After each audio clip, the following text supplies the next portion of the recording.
everybody, the #1 resolution people make at the start of every new year is to get into better shape. A workout that is gaining popularity could really help out. It's called functional fitness, and it focuses on the moves you make every day in your everyday lives. Here with a demonstration, please welcome back from Ian Fitness, Ian Weinberg, and several of his students. Ian, take it away. Hello, everybody. Thank you very much. Thank you very much. So today I've brought 3 participants to help demonstrate some of the functional fitness exercises. So we're going to dive right in, and then I'll kind of explain it as we go. So ladies, why don't we just start us right off? To start with here, we've got Stephanie starting off with some burpees. And we've got squats going right behind her, and then mountain climbers, of course, on the Bosu Ball. And the nice thing about the functional fitness is it translates into everyday life. So this is the type of stuff that's going to help you carry the groceries up the stairs, keep up with the kids, go up the stairs in the first place. All the things we do every single day, these are exercises that will help us do them better. So we'll go ahead and switch to your variation of the exercises.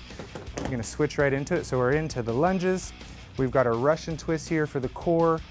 We're also working on the core here on the Bosu Ball, and these are type of things, especially for those of us who sit often at the office, the lower back pain, strengthening the core, strengthening the legs again for just moving around, and that might translate into your weekend hikes or walking around Green Lake or whatever it might be.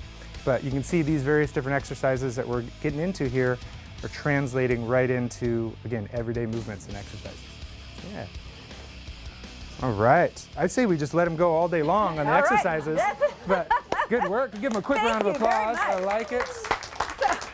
Good work. Thank you, ladies. Appreciate it. So the point is that we're not just trying to lose weight or have some sort of particular shape, etc. We're trying to get stronger and more functional for our real lives. Absolutely, absolutely. And oftentimes when we do that, one of the byproducts might be that we lose weight, or might be that we're fitting into a smaller or better fitting clothes for us. But instead of it being a goal, it's the byproduct. Exactly. And the good thing for that is that if you're just working out for no particular reason, but then you try to pick up your kid and you throw your back out, you really haven't gained that much. Yeah, absolutely. So let's talk about core strength, because you've mentioned that before. As you know, everybody has to have a strong core to do whatever they're doing, even if it's just, you're walking flights of stairs to get to your office or whatever. So if we were starting from, let's say we're starting new, right? Let's say it's the beginning of January. This year. Let's just pretend it's New Year's and that you're starting.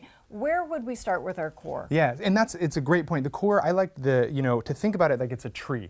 You can't have big, strong branches without the core being there, without the core of the tree, and that's kind of how we function as well. So the exercises that we're doing there at the blue ball, which is the Bosu Ball, and what Steph was doing here at the end where she's moving the ball back and forth, are really going to start to develop those core muscles so that you can start to build out from there and be safe, and that's what protects our lower back. And you mentioned the lower back. I think everybody has this problem from sitting at work and hunching over your phone, and you end up with neck and back soreness.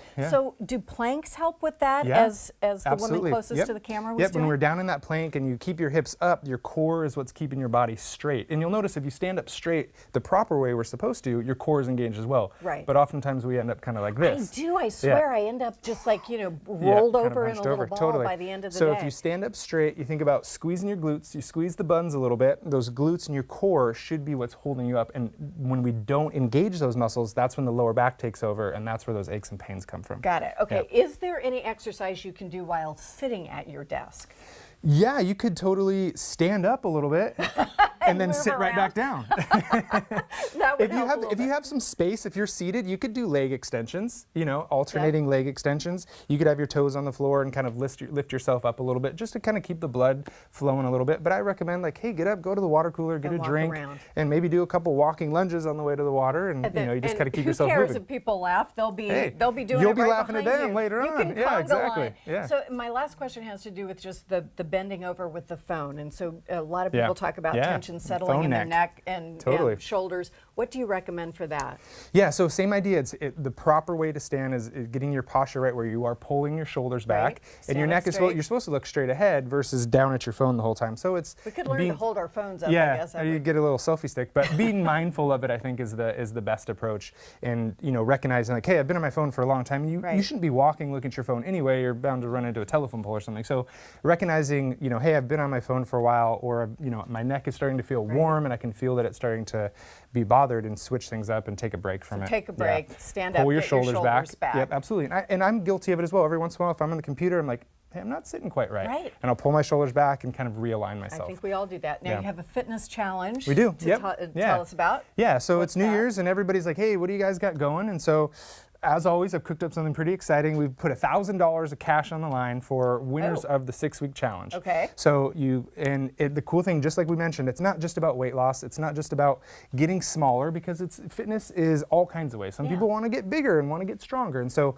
the way you win is it's just simply checking in to the boot camp, because we know if you come, the rest is going to happen, right? So checking in, and there's lots of fun things where you can, we're providing menus and food as well. So you're posting the food that you're eating, you're being active over the weekends, all these different things that allow you to accumulate points, and then you can win the challenge. That is so cool. So we just check in on your website and start there? Yeah, exactly. So we created a special website for it. It's called Fit Seattle 2018, because my goal is to help 25,000 people here in Seattle get in the best shape of their life. That is awesome. Yeah, and so once they're registered, then we have the full list of all the different ways they can earn points throughout the challenge. Perfect. Some of them's taking a selfie, of course, at the studio, and having fun with it, because we know when people are having fun, they're much more likely to stick with it, right? So we want to make it a fun environment. And if you can win $1,000, like, hey, that's even better. Why not? We'll put a link on our website to yours. Thank you so much. Yeah. Still ahead, King 5 News anchor Mark Wright is going to stop by to share his hopes for the new year. Back after this.